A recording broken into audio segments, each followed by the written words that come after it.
continue to build upon our knowledge of free sparring by studying two new types of footwork. They are the drag step and the slide step. The drag step allows small, almost unnoticeable adjustments of distance.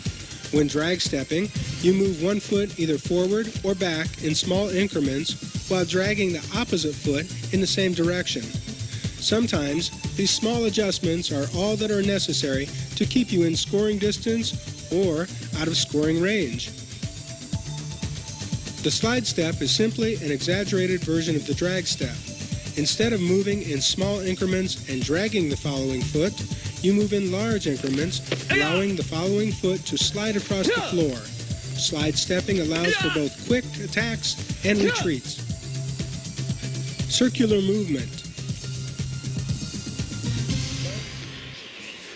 Previously, we've studied the movements associated with the V-in and V-out patterns. Now let's study the concept of circular movement.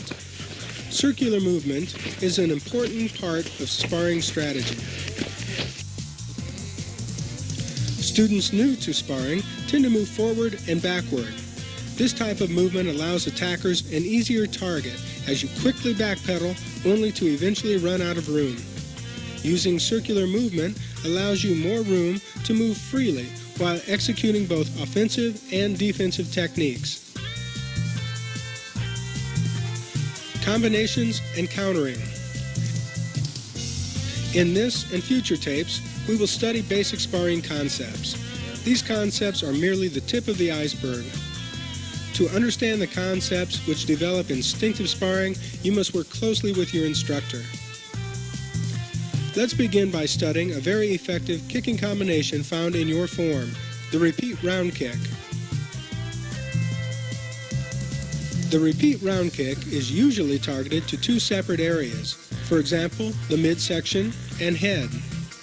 However, both kicks can also be targeted to the same area, an example being both kicks to the body.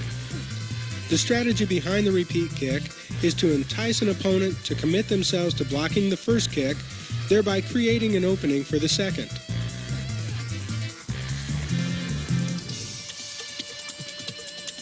Complete your new sparring combination by adding a lunge punch and reverse punch after your repeat kicks. Blocking, footwork, and evasive movement. Since we've studied a new combination, let's learn how to counter it by using our blocks and footwork. Attackers using repeat round kicks usually must move slightly forward when kicking due to the target's initial reaction of moving back to evade the kick. Forward distance is usually covered by dragging or sliding the base leg while kicking. Countering. Countering the repeat kick begins by reading the telegraph of the first kick. You must then simultaneously execute a low quad block, V-in using a slide or drag step, execute a high quad block, and counter with a lunge punch. As your proficiency in sparring improves, you will find that reading telegraphs becomes easier. With proper reading of technique, you will be gone and countering before the technique even gets off. Have you ever sparred your instructor? Then you know what I mean.